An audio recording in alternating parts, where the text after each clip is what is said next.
up? What up? It's your boy DJ Naeem. I want to give a huge shout out. Going out to my Jersey boys, breaking down these UFC cards, baby. Let's go. Got a little mama and she chillin' by the poolside. Fashion over drip, body done with a head tie. Ex keep calling to that boy, he need to sit back. You don't got a bag, you can never get your chick back. Broke boys, we don't like them. Bad, bad, bad, yeah, we pipe them. And I need some big money with some hype fans. Said I need some big money with some hype fans. Broke boys, we don't like them. Bad, bad, bad, yeah, we pipe them. And I need some big money with some hype fans. Said I need some big money with some hype fans. Check it. When I'm in Vegas, bring the drops out. Yeah. When I'm in Miami, bring the yachts out. Water, water. Welcome to Jersey Boys Podcast. Drew, what's up, bro? Oh, you're bobbing and weaving right now. We live, baby. We live. I'm excited, man. Always excited for this, for these fight cards. This week, no different. So let's get into it, man. Yeah, I'll introduce it real quick, and then maybe we'll start off with some quick picks. You ready to do that? Yeah, sounds good, man. Okay, so before, just so that you guys know what you're looking at here, there's 15 fights on this card, right? This is Saturday night, 15 fights as of now. Again, knock on wood, hopefully I didn't just jinx anything here. I haven't heard about anything dropping out. Although there's been some bad dropouts, some late dropouts recently, we still got 15 fights. So this is UFC Fight Night Vegas. We're in the small cage again in Vegas, okay, at the PI. Blaydes versus Lewis. There are 4 heavyweight fights on this card. I can't even remember the last card that had 4 heavyweight fights, so hopefully those all stay in. And I told Drew before this, I have no problem betting on 12 of these 15 fights. So I'm going to give you, my leans, my bets. I haven't bet anything yet. I'm not going to lie to you. But I'm pretty sure that I'm gonna be betting. I'll put out a bet package, and then I'll also give all my bets on our website. So if you want any of our bets, you can come to our website. But Drew, I'm gonna throw it to you first. We're gonna break down the main card. What are your leans, quick picks for the other fights? You want me to just throw them out there to you, or you just want to go? I'll just pretty much quick shot. Just tell you exactly who I think will win. I'm not really going to give you a reason why or whatever, but Jakar against Luis Pena. Luis Pena coming off a loss, a couple losses, I think. I just think he gets it done close here, probably like KO or something like that. I think you mentioned it prior to getting on, Eddie Wineland. When you mentioned that, I was pretty much leaning the same way with him in that one. Okay, that's my lean too. Yeah, him. And then if I have to throw one more maybe in there, probably, everyone's pretty heavy on Tom Aspinall right now, fighting up against Andre Arlovski, but Arlovski is still somehow doing it at this age. So, if you want to sneak, he's probably at plus money now, just because of how much hype Aspinall has behind them. I'll probably sprinkle like half a unit on Andre, something like that. Oh, you said Andre? Yeah, I said Andre. Oh, okay. Hold on. I gotta tweet this out real quick. Let me just retweet this. Some people are watching live on Periscope or Twitter. So nice. Yeah, let me just get this retweeted real quick so some people can watch live. T Hops, Jersey Boys. He has some golf picks this week. He's got some college basketball. I'm 1-1 in college basketball tonight. I lost the over 136. It ended up 135.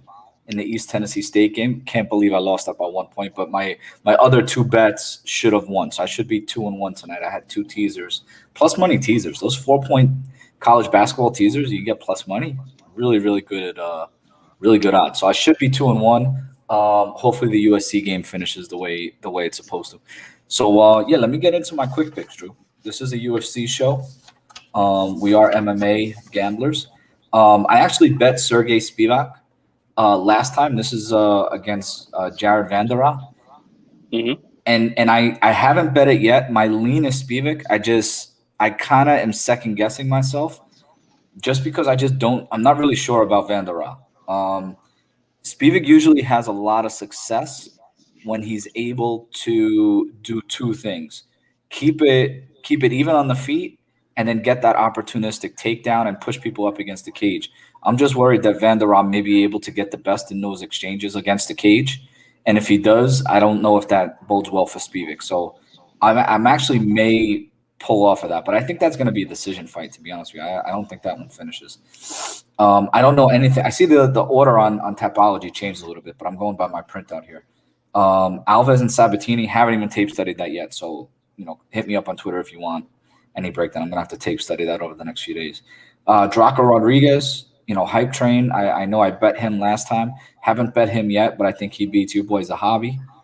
Jamal Emmers, I have no problem betting him as a parlay piece. He's a wrestler. I think he has all the advantages here against Chad Skelly, who's more of a BJJ guy. He is one of the guys on here from Sanford MMA. There's a bunch that are training at Sanford MMA right now. I'm gonna go Casey O'Neill over Shayna Dobson. Casey O'Neill, I just heard. Shout out James Lynch. I just heard her podcast. She did an interview with James. James has like 18 interviews this week. I checked them out today because we were supposed to do this yesterday, but you were on daddy duty. So that extra day that I had, I was able to check out some of his interviews. Usually I don't get to them, by Tuesday when we do our Tuesday show. But now that we're doing the show Wednesday this week, I was able to listen to some of those interviews, and it was, Casey O'Neill basically trains out of Thailand. And she couldn't, after her last fight, she couldn't get back over there because it's like locked down and everything. So she's been in Vegas at the PI. I think we're gonna see, a Casey O'Neill that's ready to fight. Her dad's in her corner and everything, so I like that. I'm on Nate Landwehr. I know this is like a pick'em fight, but I do like Nate. I just think he's really tough. I think that Rosa's.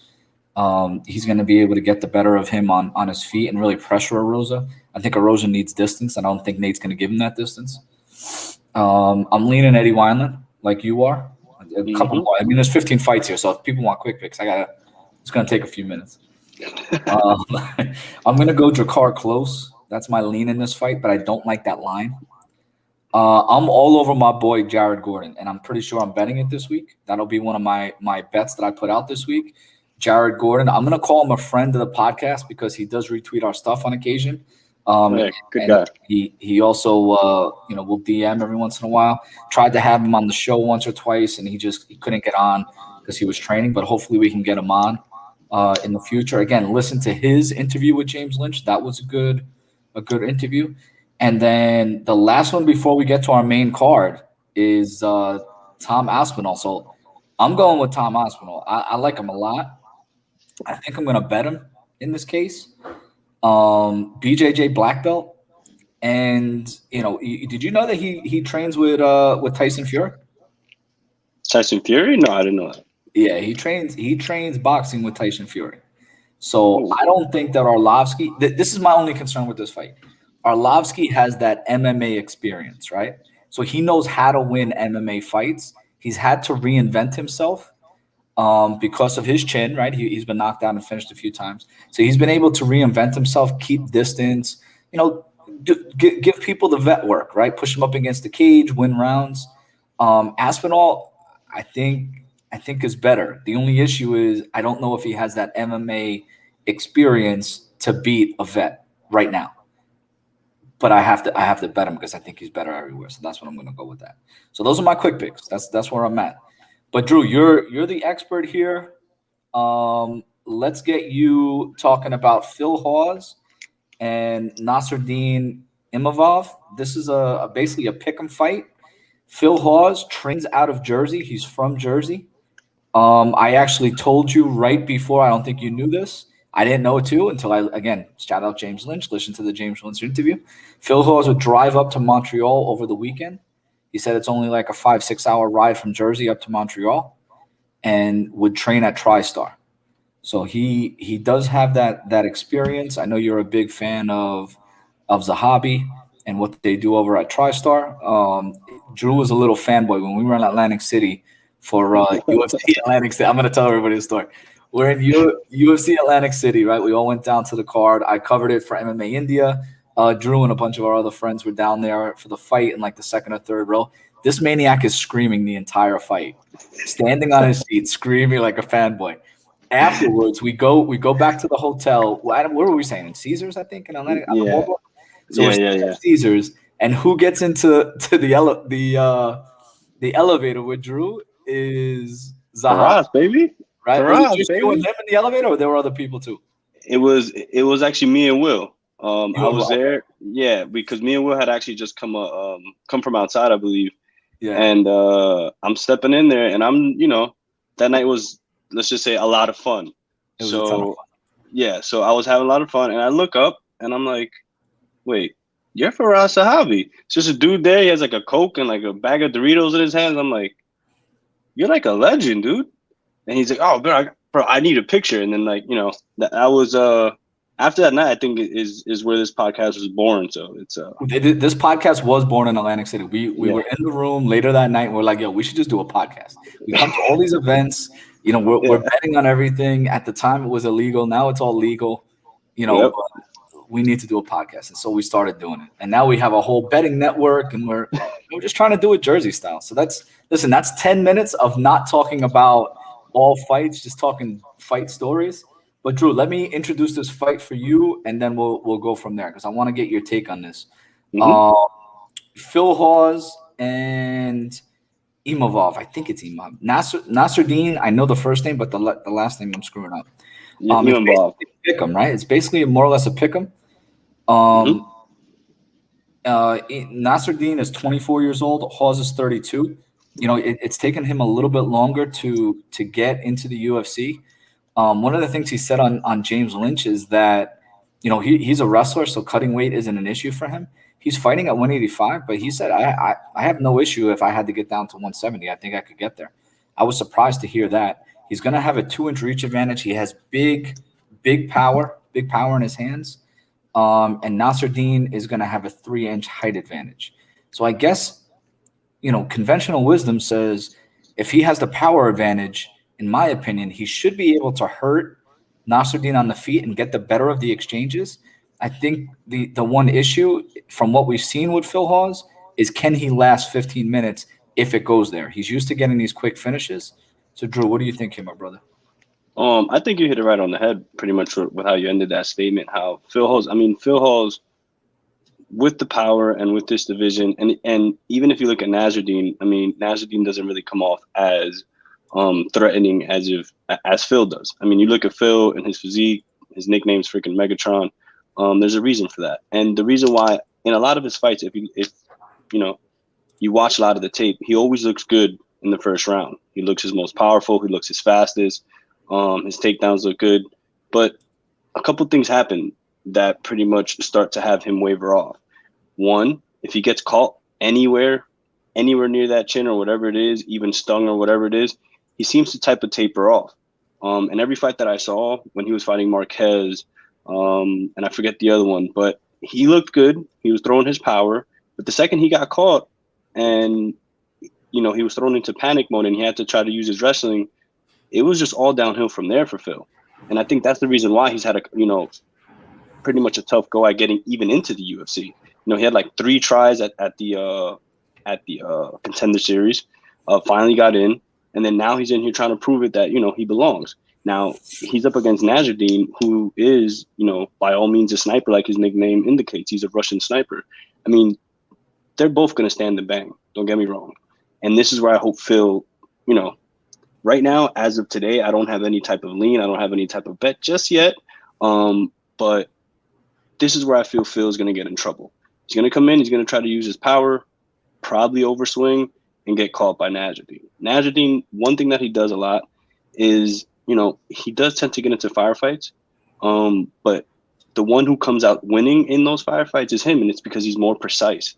It's in a lot of the fights that I've seen with him, they were gritty, they were exciting, but the person who was getting the better of the opposition was Nassourdine, and that's because of his striking.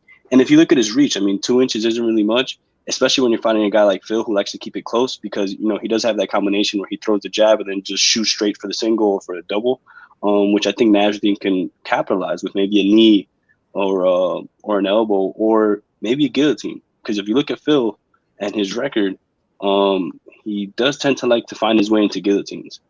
And he's actually been put to sleep in a fight, I think earlier in his days in a World Series of Fighting, where he's beating up the guy pretty much, couldn't put him away just because his striking was just all over the place and he was gassed. And then gets slept by somebody who literally – yeah, exactly. Which Lewis Taylor, I mean, I guess he had – he's a vet. He has a lot of experience, but he really didn't look good in that fight. The way he was swinging, the way he was very stiff, and somehow puts Phil Hall to sleep just because I feel like Phil was just dead tired. He just found his way into that guillotine. So if I'm going to lean anywhere, I pretty much talked my way into it now, talking about this fight. I'd probably have to go – yeah. I'd probably have to go Nassourdine, pretty much my way, because Phil, he's tough, he's good. Don't get me wrong, he can blast Nassourdine into tomorrow, without a problem. But just in the same breath, he can be put to sleep. And if he slips up, like I'm probably thinking he will, and doesn't take this to the ground fast enough and just dominates on the ground and keeps it on the ground, I feel like Nassourdine could probably put him to sleep, or he just wins by decision. That's pretty much it. Yeah, I don't disagree with what you're saying. I think we're going to see two guys here that are just better than they've ever been before. I think Phil Hawes is in a position now. He's at Sanford MMA. He looks like he has, he has a new home. He's got great training partners. Again, I listened to his interview on James Lynch, so I'm giving everybody the narrative that I've heard. He's also from Jersey. He's from Little Ferry. So, again, we're Hudson County kids. Little Ferry is right next door. That's Bergen County, so it's not very far from us at all. And that's where he grew up. So, call me a homer if you want, but I'm going to bet Phil Hawes. I think that he has more power. I think he can hurt him on the feet. I agree with what you're saying. As a sniper, yeah, he's going to be able to put those punches on Phil. I think Phil's going to put the pressure on him. And I think Phil's made mistakes. Obviously, he has, but I think he's a better fighter now. He also wasn't a striker by trade, right? He had to learn the striking. He was a wrestler by trade, which I think can serve him well if his gas tank holds up here. But again, like most wrestlers are able to go the 15 minutes or at least the 10 minutes. Phil really hasn't shown that yet. I think we're going to see it here. I hope we see it here. But when you have, and I'm sorry to cut you off, but when you have a frame like Phil Hawes, it's the reason why he always depends on the power and less on the wrestling. The wrestling for him is something he leans on, right. Just in case, like, emergency, break the glass, let's wrestle. But in reality, he wants to get you out of there in the first round, because if he has to grapple, that frame is going to get him in trouble. And that's where I feel like Nassourdine is going to start. Exactly. And that's where I feel like Nassourdine is going to pick him off. Because first round, all right, they're both going to be fresh. Second round, they're going to start to tire. If it gets to the third round, I mean, I don't know what the prop is right now, and I don't know what the line is at. But maybe look for a third round finish by Nassourdine. I got this for you. I got this ready. I'll tell you what I was looking at. What did you want? Third round Nassourdine? Yeah, third round just to win in the third by Nassourdine. Wins in round 3 is plus 1250. I'll take that. 1250K. I would even go third round on FanDuel. You can get third round KO TKO. I would take that. I think that's a better play, right? Maybe some ground and pound or finish them with punches. Technical knockout just from not being able to fire back. I kind of like the over under 2.5 rounds minus 196. If you can find that. That's at Bet DSI. FanDuel and DraftKings don't have that up yet. But if you can find under 2.5 rounds, I like that as like a parlay piece. Personally, I like that. All right, let's get to this next fight, Drew. I'm going to set it up for you. I'll let you kind of lead off with most of these. I feel like I did a lot of talking early with my quick picks. But Alexey Oleinik and Chris Daukaus. Oleinik is the vet, right? So if you want to take an under or, something under 1.5 rounds, a great play in this fight. Oleinik doesn't really see the scorecards ever, but they call him the boa constrictor. Again, look at his record: 59-14-1. 59-14-1. This guy, he just keeps fighting. He's 43 years old. Daukaus, him and his brother both fight. He's 31. These guys are gonna. It's a good matchup for them because they don't really cut weight, right? These aren't guys that walk around at 270, 280, then have to cut to get down to the heavyweight. They're walking around probably 230, 240, I mean, the latest weight for both of them on Tapology is 227. Daukaus will have a 1-inch height advantage. Oleinik has a 4-inch reach advantage. He has those long arms, which really help him with some of his chokes. And I mean, I think this is a really good fight, but what do you think here, Drew? Daukaus or Oleinik? Do me a favor. Bring up the go the distance prop For this fight? All right, hold on. I usually set it up while you're talking. No. Of course, I'm gonna talk now. But I feel like, and I'm gonna tell you why in a second. Why I asked you to bring that up. Now, in this fight, Kelly, we have the bone constrictor here, right? So we have Alexey Oleinik, who, by all means, is literally a Hall of Famer. I mean, we don't really have to say it. The dude's fought over 80 times. I mean, the guy's pretty much a legend. So in this fight, how do I see it playing out? Alexey Oleinik is going to lean on what he does best, and that's grapple. So he's going to try to get this fight to the ground as much as he can, because striking, he's not going to stand a chance against Chris Daukaus. Chris Daukaus, if you've seen his last 3 wins, he's somebody who should be a light heavyweight, but is playing around in the heavyweights division because he knows, number one, when he started fighting, he was 300 pounds. So there's no mystery why he was at the heavyweight. And now that he's pretty much walking around at light heavyweight weight, but fights at heavyweight, he barely even has to cut weight most of the times. Like, he's fighting at his natural weight. He's fighting at a weight where he feels comfortable, a weight that he trains. And as somebody who competes, fighting at your best weight, at your natural weight, is the best thing for you. You feel natural, gives you confidence because you know that, you know, on fight day or on weigh-ins day, that's something that you can just check off your bucket list before you even get on the scale. You've got it done. In this fight, the only thing that I guess if you want to look at it and think that you might get a finish, the reason why I don't think it goes to the finish is because I feel like Alexey Oleinik is going to be trying to get this fight to the ground way too often and try to control as much as possible and try to get as many subs as possible. Chris Daukaus is going to, you know, try to keep him at distance, try to pick him off, because one thing about Daukaus, he has really, really good striking. He's very precise, very sharp. And he even said it in an interview. I don't know if it was a James Lynch interview. I honestly can't remember, but he did say that, you know, he does know Alexey is tough to put away, but if he doesn't put him away, he's just going to chip him up pretty much and just pick him apart, which can happen here, which is why I see this fight, if anything, going the distance, and Chris just getting the better of Alexey, making it bloody. And, you know, Alexey throwing up some submission attempts. I mean, don't get it twisted. He's called the bone constrictor for a reason. So there's always an opportunity for that. But he's 43. His last couple fights, he's been bloodied up. He got finished in round 2 against Derrick Lewis. You know, so he got subbed by my boy Gordan Ryan in the knee bar in round 1. Walt Harris with a flying knee, and lost with a ground and pound to Alistair. So his last couple fights haven't been really going even past the first round.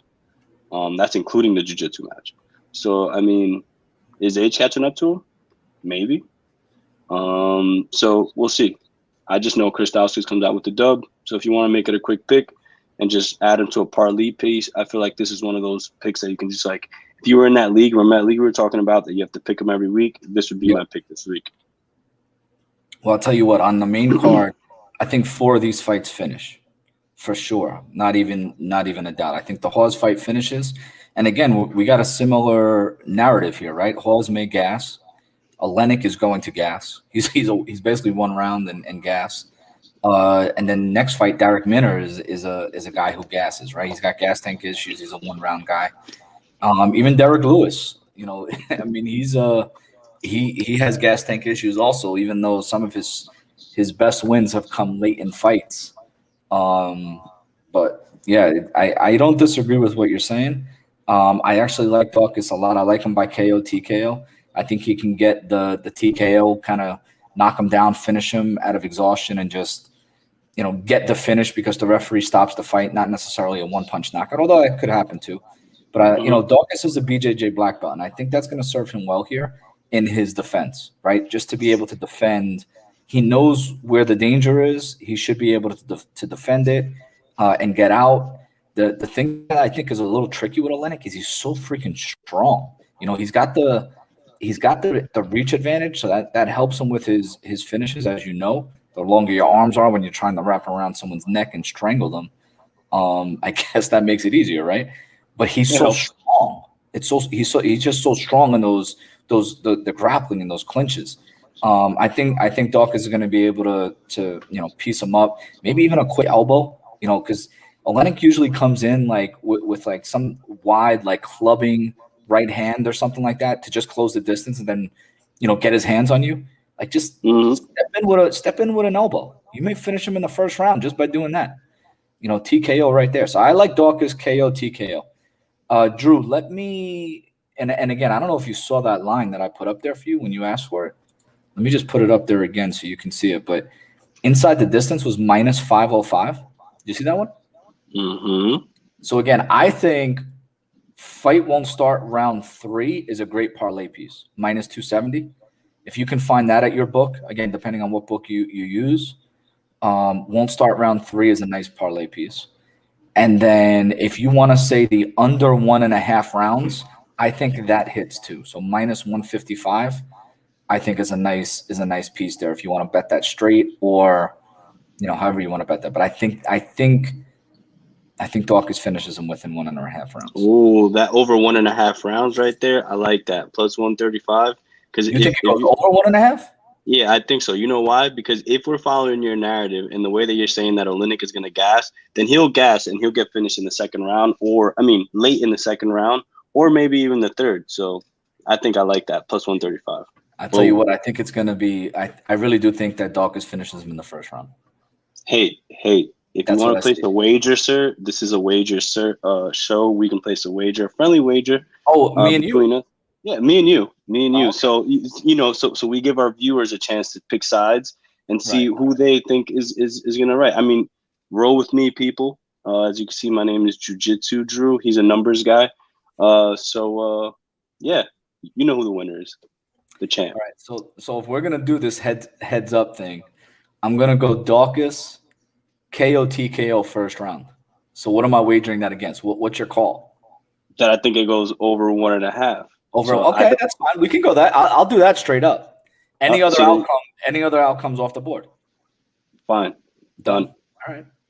Done. All right, let's get into this next fight now that we're wagering on air. Let's do it. I don't think I've done that one before. Wagering That's on, fun. we should make a habit of that. Yeah, it is. Every show now. Yeah. All right, so we got Darrick Minner and Charles Rosa. I'll be honest with you. I'm all over Charles Rosa. I'm going to bet him. I think he's going to wind up finishing this fight. I think he's got the striking advantage. And I even like him to finish this like second round, early third round. I think Minner is going to go for his submissions. I know you're a BJJ guy. So you can let me know who the better GJJ player is in this fight. But I mean, Charles Rosa, he's got legit Brazilian jiu-jitsu. You know what I mean? And he also has very good defense. He also has good BJJ defense. So I'm going to throw it to you. Rosa right now is minus 175. His betting odds, just give you a couple more of the numbers. What is this fight at? This fight is at 145.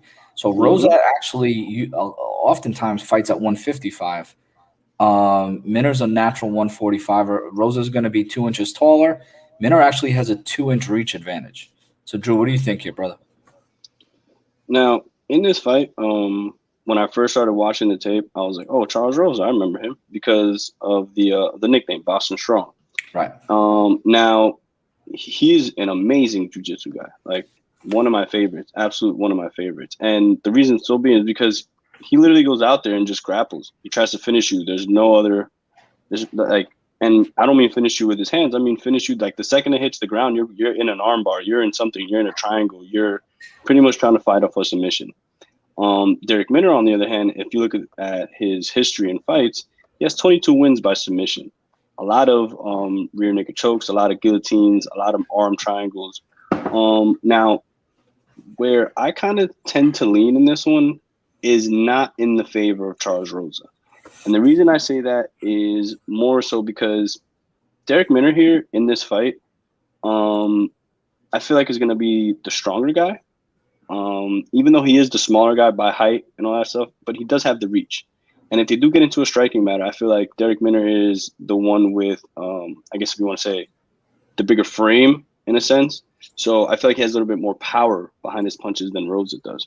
And if he's able to hurt Rosa and put Rosa in a bad spot, which if you look at Rosa in most of his fights or his recent fights, he does a lot of it of his submission grappling off his back while he's defending.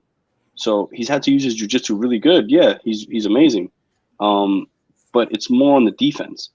And when he does get a finish or he does win by a sub or whatever it is, it's in a spot where maybe he was in a bad spot, because he was being taken down or something like that. And Darrick Minner, I feel like if he puts him in bad spots here, and he gets the better of him, because this is the thing, they're both jiu-jitsu players, right? So it's like saying, when you have two female fighters, how we always say it, two female fighters who are jiu-jitsu fighters, and what are they going to do? They're going to cancel each other out because they're not going to take each other down, and they're going to try to strike. This can happen in this fight where two fighters, like these guys, who are jiu-jitsu fighters, they can try to cancel each other out because they know if they take each other down or whatever it is, that their jiu-jitsu defense is what's really going to come into play unless their offense, right? So they keep it on their feet. And on the feet, I feel like Darrick Minner can get the better of Rosa. Rosa, yeah, I'm kind of with you when you say he's the better striker, but when it comes to power, I feel like Minner's got that avenue, and Rosa uses his striking to set up his takedowns, to set up his jiu-jitsu, to set up his game, right? So I don't know. The bet or the lean that I have for this one, which is something that I'm actually going to steal from James Lynch because I didn't even see it until then, was for this fight to go the distance. I think it's at like plus 135 or something like that. Yeah, I feel like that's probably going to be where I go. Something like that. All right, so I'll give you the odds since you just mentioned them. Let me see. Fight doesn't go to this. Fight goes to decision plus 160. Look at that. Personally, I disagree. That's fine. With the idea that Rosa, this is what I see. I see that Rosa rolled around on the ground with a killer, and didn't get subbed. And that's really what I think he's going to be able to get to round 2. So when I say that, he rolled around on the ground with Bryce Mitchell and didn't get subbed. And Bryce Mitchell is legit on the ground, right? So if he was able to stay out of harm's way and stay out of the finish with Bryce Mitchell, and again, even Manny Bermudez, right? The Bermudez triangle, like he was subbing everybody, and had a couple weight cutting issues and everything like that. And I think in that fight he actually had a weight cutting issue also, when he fought Rosa. But Rosa was able to armbar him in the first round. So I think that if you just look at the danger that they put themselves into, Minner is very good at threatening submissions, but he also puts himself in bad spots. He's been subbed a number of times, right? Grant Dawson got him rear naked choke, Herbert Burns triangle choke, Jordan Griffin armbar. These are all guys in the UFC. You got some other triangle armbar. Padilla, I'm looking at typology right now. Like he's been choked out a couple times because it's feast or famine, right? He's going for the choke. If he doesn't get it and the other person gets the advantage, they finish him. If you look at Minner, his last 1, 2, 3, 4, 5, I'm going to be counting a while, 6, 7, 8, 9, 10, 11, 12, 13. His last 13 fights have all finished in round 1 or round 2. He hasn't seen round 3 in 13 fights since 2017. He hasn't seen round 3. And then that was only one decision. Then you look at the fights after that, and then there's another streak of like 6 in a row. I think under 1.5 is going to happen. I like Charles Rosa. I like him. If you want to go inside the distance Rosa, that's fine. If you want to go first round, second round Rosa, that's fine. Again, where do you want to put your money? What do you think is going to happen here? I think that Minner is going to push the envelope and try to get it down to the ground. There will be for a BJJ guy like yourself, I think you're going to love this fight personally. And you know this already because you're going to see those transitions. You're going to see them hit the ground. But I think that Rosa is going to be able to get an advantageous position and then be able to finish him, whether it's ground and pound, whether they get back up to the feet and he has his way with his striking. Again, think about it. He was beating Shane Burgos in a striking fight, right? He fought Yair Rodriguez and went to the scorecards. Rosa, Rosa's good, man. I think that we're getting Minner. I think is getting the advantage of recency bias. That's what I think is going on here with Minner. I think he was able to tap. Who do you tap out? Laramie, right? TJ Laramie. Mm-hmm. Mm-hmm. So he was able to tap out Laramie, and he's getting that recency bias. Personally, wasn't Laramie like a minus 400, minus 500 favorite in that fight? Like he was a big favorite. So that definitely busted some parlays.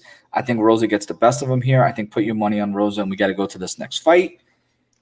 Ketlen Vieira, Yana Kunitskaya, Drew. This is the co-main event. You have two girls here who, if I had to guess what they'd like to do, it would be to grapple. So tell me who you think is the better grappler and who's going to win this fight here, brother. Personally, I think the person who's going to win this fight is the better who chooses this fight to go the distance, because that's another plus money bet. I'm just going to start off the breakdown by saying that. And then my choice here is going to be Ketlen. And only because, yes, both fighters like to grind it out, let's say that. Because, let me see, Kunitskaya, or Mrs. Diego Santos now, as I heard that said before. It was pretty funny. Yeah. She likes to pretty much grind it out. She likes to get you up against the fence. She likes to beat you up. She likes to, throw her competition around and pretty much manhandle her competition.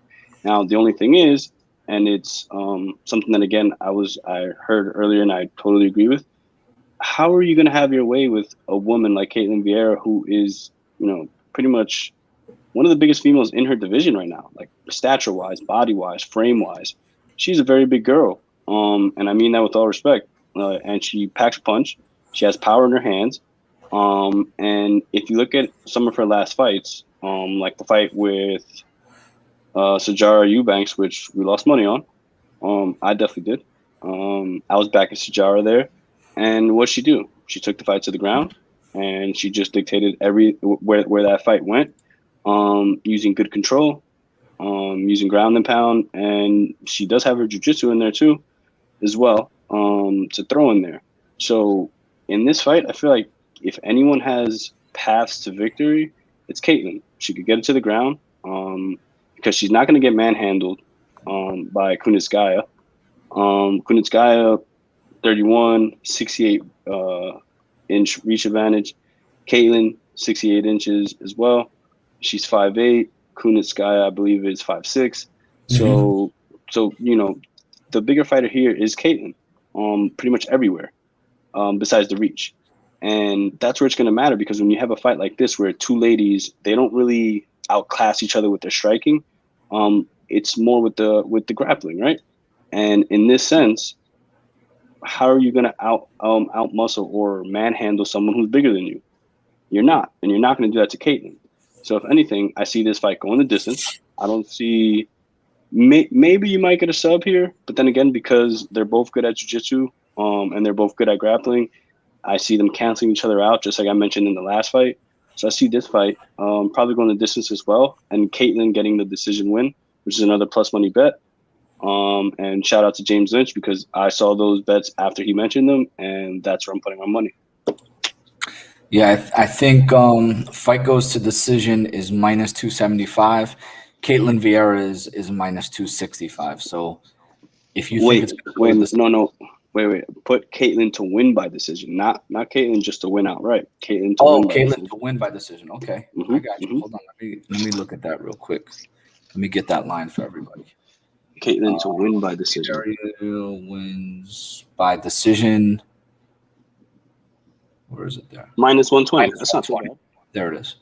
Minus 120. Mm-hmm. I don't dislike it. I didn't even hear that, but I do like it. I don't dislike it. Shout out James Lynch. We're quoting everything he does. That's what an extra day does for us, right? We get to listen to a couple of interviews, and we heard that one.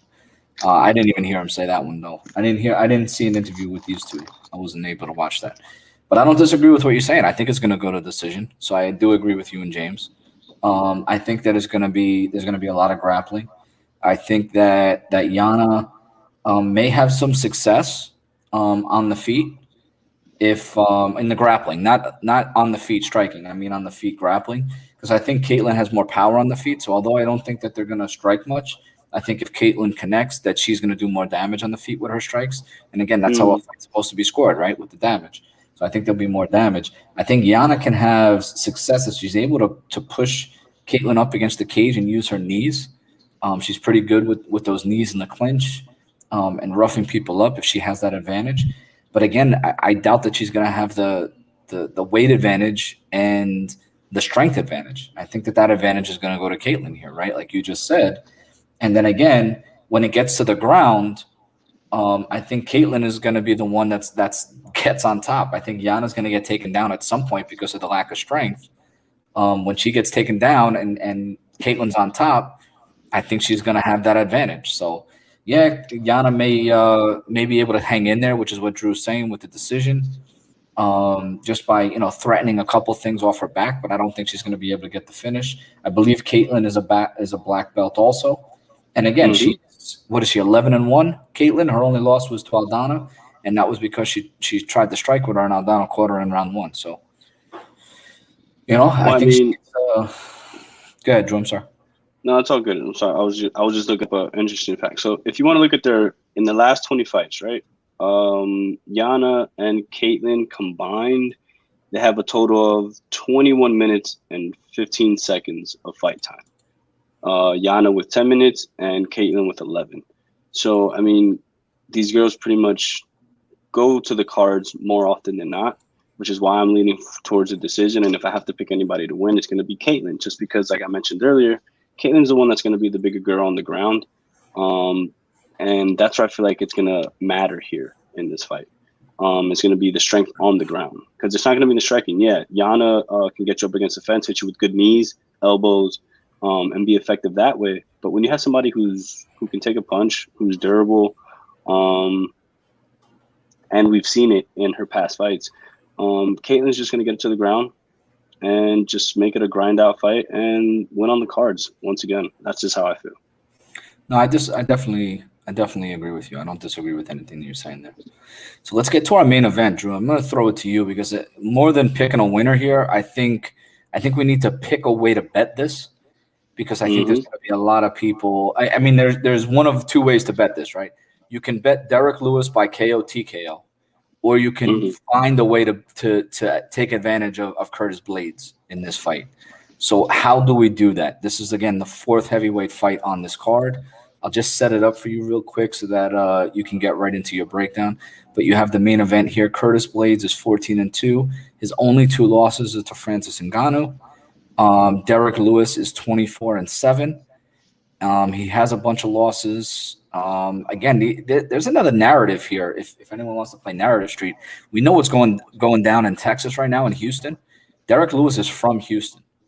So, they basically have a cold front that's going through a lot of the Midwest and through Houston. And because of that cold front, I mean, it's no laughing matter. I'm chuckling, but it's no laughing matter. But they lost all power in Houston. Like, the whole city lost power. So there are pictures coming out of Houston where it's so cold in Houston, they're not used to it.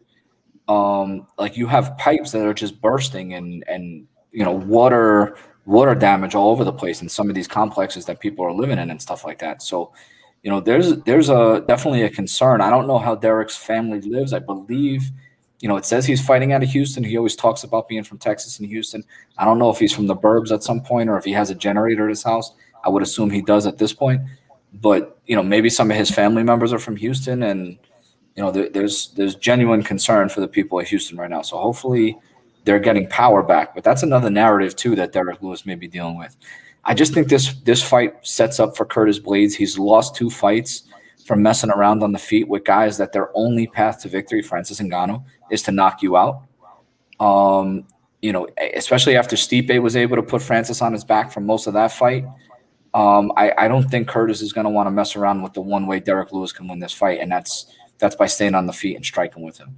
So again, I think he's going to want to take him down early and often.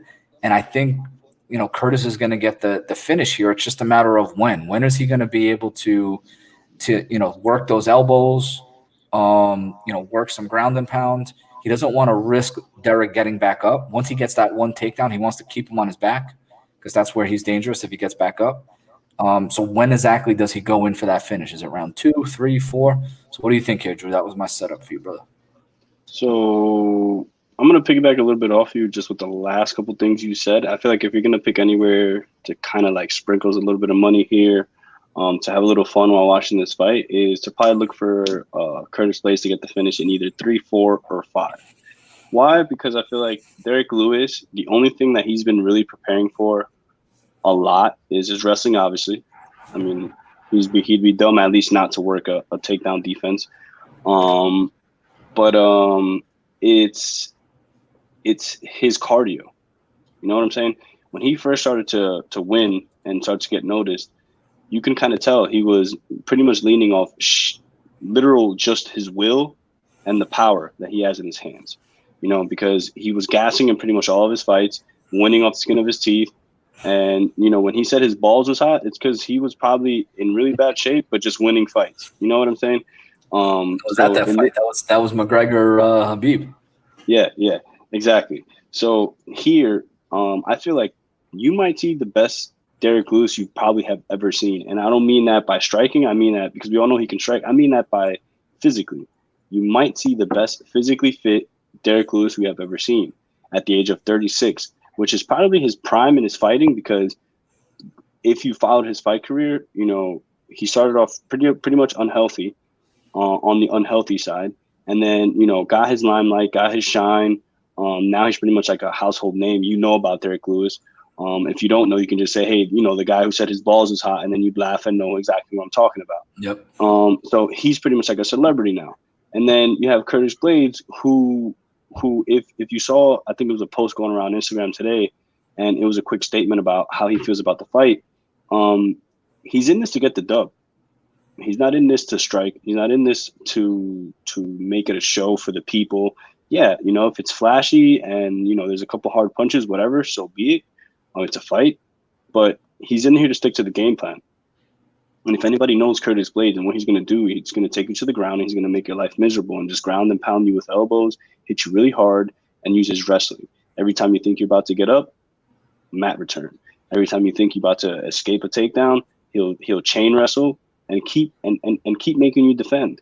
And, something like wrestling and the way that Curtis Blaydes wrestles is something that, yeah, you can prepare for 6 weeks, 3 months, whatever it is. But it takes somebody who's been wrestling their entire life to be prepared for what Curtis is about to do to Derrick Lewis this weekend, or how he wins. Because Curtis Blaydes, since he started to just stick to his plan and stick to the formula, obviously he's 14-2 with all his losses coming to Francis and Ngannou. But when he sticks to the plan, he's pretty successful. You know what I'm saying? When he wrestles, I mean, there's pretty much nobody who can beat the guy. And he's just had to get the right fights so people can start to notice him. Because it's sad, but it's the fight game. You only really get the big fights. You only really get the big shine when you're putting people to sleep. But when you're just getting dubs and you're just collecting dubs and they're boring, then they're just boring dubs. And yeah, you're going to collect the check, but that's about it. But Curtis Blaydes in this position, I feel like it's good. It sets him up for a big payday because it's Derrick Lewis. Hopefully people tune in to watch the fight. But for Curtis Blaydes, I mean, it's an easy dub. Sucks to say that. He just needs to, dodge a lot of the bombs, which are going to be thrown his way. Because don't get me wrong, dude, Derrick Lewis has a shot up until the last second with the power he has in his hands. But if you're going to look for a way to win, obviously Curtis Blaydes is probably one of my strongest parlay pieces, just because I feel like he's going to get that dub easily. And that's where I'll probably leave it. And if you want to sprinkle like a little extra money just to have fun, like I mentioned, while you watch the fights, maybe look to get the finish late, because I feel like Derrick Lewis is going to come in with good cardio. He's going to come in with a good plan. And if he sticks to it just up until he starts swinging for the fences, I think this fight definitely doesn't go to the judges. And if it does, it'll be just because, Derrick Lewis actually made it through with his cardio. Because, like, even if he doesn't get get the knockout or whatever it is, I feel like he'll just gas out enough, and Curtis Blaydes will just take advantage of them and then put him either with a sub, which look for that too. I don't know what Curtis Blaydes by sub is, but if you look at that, Curtis Blaydes by KO or sub on FanDuel, there's a double chance. That's probably good right now for plus money. So, yeah, man, there's a couple ways you can bet this, but I'm definitely leaning Curtis Blaydes for sure. Yeah, and if I have to do a little parlay piece, because the first week since the UFC came back, I pretty much slammed them, hit everything in sight, and then last week I got destroyed, and they, pretty much I gave it back. Rodolfo losing just really hurt, killed the parlay. But, but it's okay. Bounce back every week. I mean, with all these fight cards we have coming. But if I have to put up a little parlay, I'm gonna go with Curtis Blaydes to win, pretty much just to win outright, and mix that in with Ketlen as well. And then because we do have our 3-packs. If you guys don't follow us on Twitter, every single day we have our 3-packs. I put them out for the NBA props. So far, I believe I'm like 17-5 or something like that overall. And my brother Steve here, he puts out his 3-pack for the NCAA. We have our boy T Hops. He puts out his 2 to 3 picks daily on pretty much everything. So just look out for him. He probably has it in tennis, golf, whatever. He's got a golf pick right now. Yeah, so he's got that. He's got that out there. But yeah, I'm gonna go with Curtis, Ketlen, and then I'm gonna round that 3-pack out with Chris Daukaus. If you put that together, you might get a little plus money. So yeah, so just look out for the tweet, and check us out, man. And that's where I'm leaning there. Yeah, and again, I agree. I think some of the ways you can attack this, I think Blaydes is the way to go. Again, I don't like the minus 430, but I understand why it's there. I think over 1.5 rounds is a way that you can attack it. Fight starts round 3 is not bad, minus 120. I think it can get there. I think this fight can finish in rounds 2, 3, or 4, depending on how Blaydes wants to attack it. I think he's going to get the takedown in round 1. That's a gas tank round. He's just going to try to drain Derrick Lewis.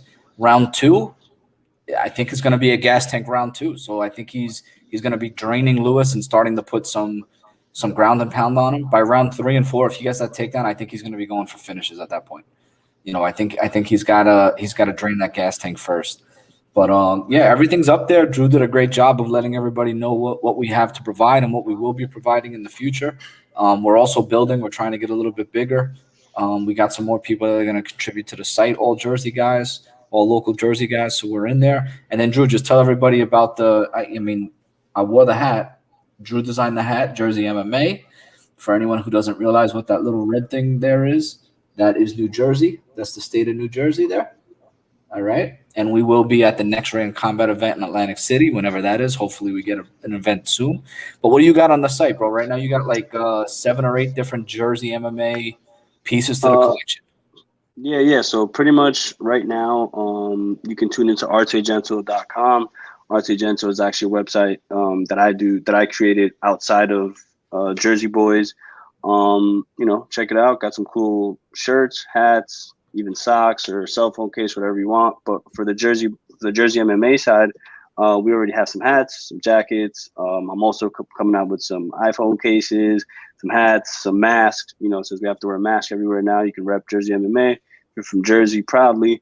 And yeah, man, you can check us out either or if you want to shop Artegentil or Jersey MMA.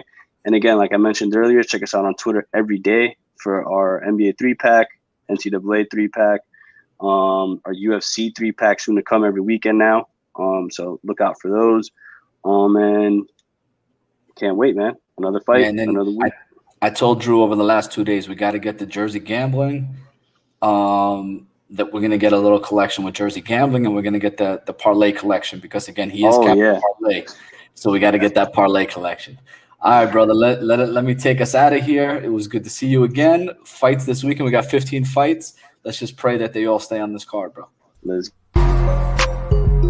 What up? It's your boy DJ Naeem. I want to give a huge shout out. Going out to my Jersey boys, breaking down these UFC cards, baby. Let's go. Got a little mama and she chillin' by the poolside. Fashion over drip, body done with a hair tie.